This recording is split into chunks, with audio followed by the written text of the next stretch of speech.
I'm Aaron from PhoneDoc.com, and for the past 16 days, I've been using Samsung's supersized smartphone, the Samsung Galaxy Note 2. It's coming to the US on 5 different carriers later in the year. Here are some things that I've discovered between the last video and this video. 16 days with the Galaxy Note 2, and honestly I can't tell you any new features that I picked up since then. Really what it's been all about these past couple of weeks is discovering how comfortable I am with the size, how comfortable I am with the S Pen. A lot of the stuff that I've noticed was in the first couple of days, and those features just continue to be useful. For example, the S Pen, like I talked about in another video, it's longer, it's bigger, and easier to type on the display. But I find myself with this device, with the Note 2, using the pen a lot more than I did on the previous version. So you can see here again, very responsive, recap, 1.6 gigahertz quad-core Exynos processor, very fast all around, and it's running Android 4.1. So I find it, when I go from a device like this back to the Galaxy S3 or to the One X that are still running on Android 4.0, I do find that to be a little bit of a change. The fact that I'm used to Android 4.1, and overall I've been really pleased with Android 4.1. Another thing I'm really finding in 16 days in with this device is, first couple of days I talked about the size not being as much of an issue, and it isn't. Given in comparison to the original Galaxy Note, it's easier to hold in the hand. That said, after working with the Galaxy S3 for the better part of 4 months and carrying the Galaxy S3 as my personal device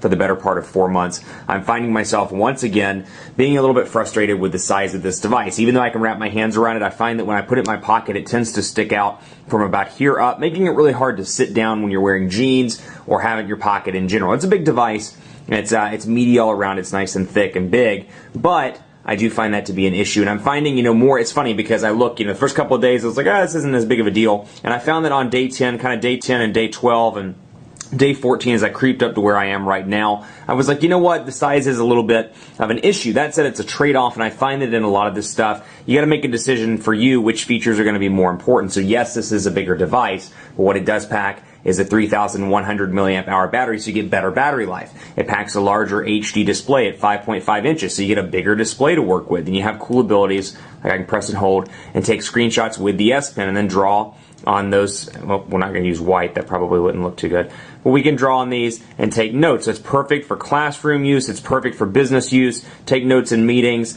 and do things like that, and then send this out to your colleagues or to your classmates. That is a very useful application. I'm also finding, like I talked about in a previous video, that the S Pen is far more responsive, and I've noticed that it's a lot more responsive, more accurate to typical writing. What I mean by that is when you look at this in comparison to the original Note, you'll find that the writing is a little bit more real. You can see, for example, when I type my name, that's a little bit more how my name would actually look if I were writing this on a real piece of paper. I often found that the Note 1 had an issue transcribing, at least in a real way. This actually looks like my handwriting, and my handwriting is clearly very, very bad, but this actually looks like my handwriting. And then, of course, like I said, 3,100 milliamp hour battery. And you ask yourself, Aaron, why do you care about a 3,100 milliamp hour battery? Well, it's because I still use my phone for quite a bit of talking, quite a bit of web browsing, and a ton of email on a given day. On a given day, I get 300 to 400 emails. That battery life is crucial. And granted, this is not running on 4G LTE because it's an international device. That said, I do find the battery to be relatively decent here, actually beyond decent, fantastic on all counts. I can get easily into about a day and a half with pretty heavy use before this device powers down, making it a nice option for those that are on the road a lot. And yes, it does take a while to charge. It's a typical Samsung device. It does take its time, but when you do get it charged and you have a spare battery, this could be a perfect solution for those people that are on the road for days and may or may not have access to in-car technology like car chargers. Again, I love little features like this. We talked about this previously in the software. Love those features like palm swipe to take a screenshot, smart rotation where it automatically detects where my face is turning. So for example, if my face is out here, let's open up the web browser and I go to turn it,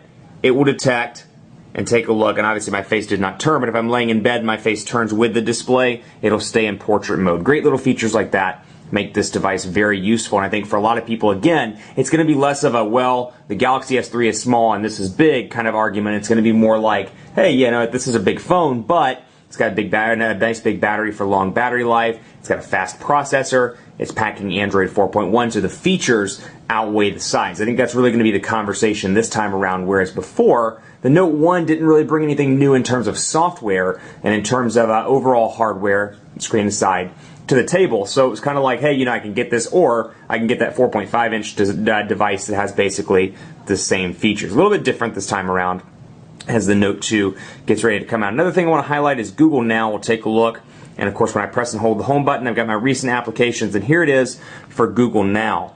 And of course, you can see, what's the weather in Charlotte? It's 71 degrees and partly cloudy in Charlotte. So you do get Google Now integration, and of course you can see there as well. I've got my screenshot that I captured, and then you can see 71 partly cloudy, so you do get those notifications in the notifications bar from time to time as well. That's something to keep in mind. Also, great for big things, or the big screen rather, is great for things like Twitter. You can see my Twitter account loaded up here. For example, one of my Twitter accounts, my non-work one. And you can see here, again, great for devices like that, or great for things like that. Nice big display, makes it easy to read tweets, makes it easy to type. You can see I can start a new tweet, for example. And you can see nice big keypad here in portrait or in landscape. Should go into landscape mode. There we go. In landscape mode, and because of a 5.5-inch display, this device has been exceptionally easy to type on. And of course, you can use the S Pen to either use it for hunting and pecking, or you can switch over to handwriting input and access it that way. Keep it locked on PhoneDog.com for continuing coverage. This is day 16 of a 30-day challenge with the Samsung Galaxy Note 2, so be sure to keep it locked on the site. Hit me up on Twitter, PhoneDog_Aaron, Facebook, Facebook.com/PhoneDogAB. Let me know what you think of this device, and we'll take a look as we continue on in the 30-day challenge. It's the new features as time goes on. Keep it locked on the site for continuing coverage, and as always, I'll see you next time with the next video in the 30-day challenge.